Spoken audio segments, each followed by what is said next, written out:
We do begin here with the justices striking down President Biden's controversial student debt relief plan that would forgive student debts for more than 43 million Americans at a cost of $400 billion.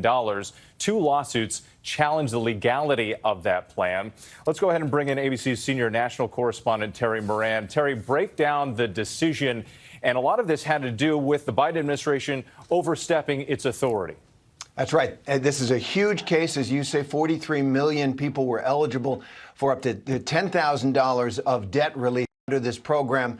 The Supreme Court strikes that down because it says that President Biden and his Secretary of Education exceeded the authority that the law passed by Congress gave them. What the administration had tried to do was waive or modify the terms of the loan by forgiving the debt altogether.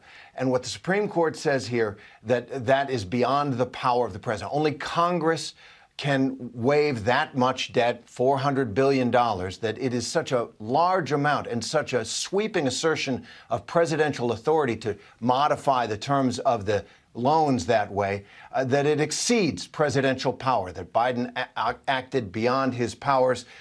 In this opinion, the court saying, Chief Justice John Roberts, writing for the 6 conservatives on this court, saying that the administration had asserted the authority to cancel $430 billion of student loan principal, that had the authority to do that. It does not, is what the court says, that is a major question for Congress to answer. So this is a blow to all of those people across the country who were hoping that the Biden plan that had been announced last year to forgive these debts would be approved by the Supreme Court. It's not. The only place that the court says that can be done is Congress passing a law to forgive that much debt.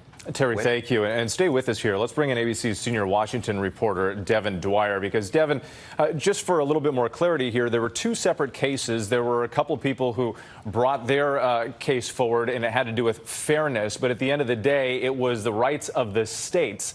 And those states that challenged this, they're the ones who prevail. Yeah, 6 Republican-led states brought the challenge to the Biden student debt relief plan. That's a significant subheadline here. The court affirming the ability of Missouri and others to sue the Biden administration to block this plan on a rather tenuous basis. The court today saying that because MOHELA, which is the nation's largest student loan servicer, is based in Missouri, it has ties to Missouri. Effectively, it gave Missouri what's called standing, the ability to bring this case. MOHELA, of course, would have suffered significant losses on its books if the Biden administration erased all those loans. So the court today said it would be impacted. Missouri would be impacted.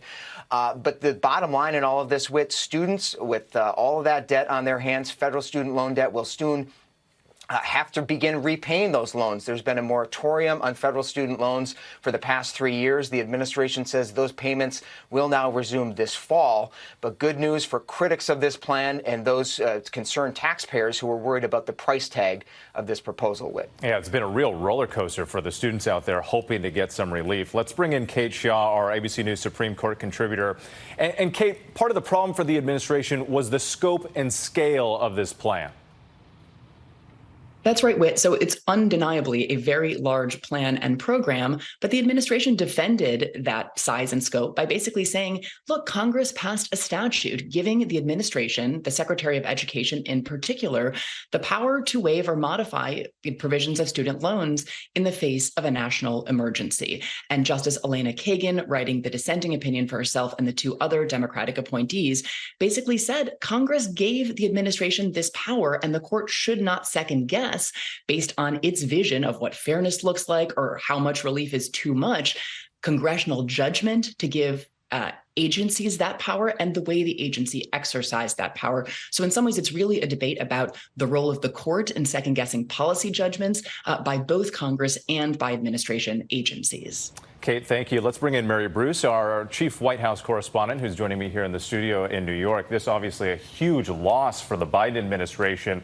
How are they reacting now? This is a huge blow to the president. This was a major campaign pledge that he made and was hoping to be able to fulfill. A source inside the White House telling me they strongly disagree with the court's decision. The question is what comes next. This White House has been very hesitant to discuss any plan B. They thought clearly that this court decision was going to be their best shot at fulfilling that promise. But the White House is telling me now that the president is going to come out and speak on this later today, and that he is prepared for this scenario, that he will be announcing new steps. The question is, how sweeping will those steps be? Because, of course, there's only so much that the president himself can do. There are some possibilities here, though.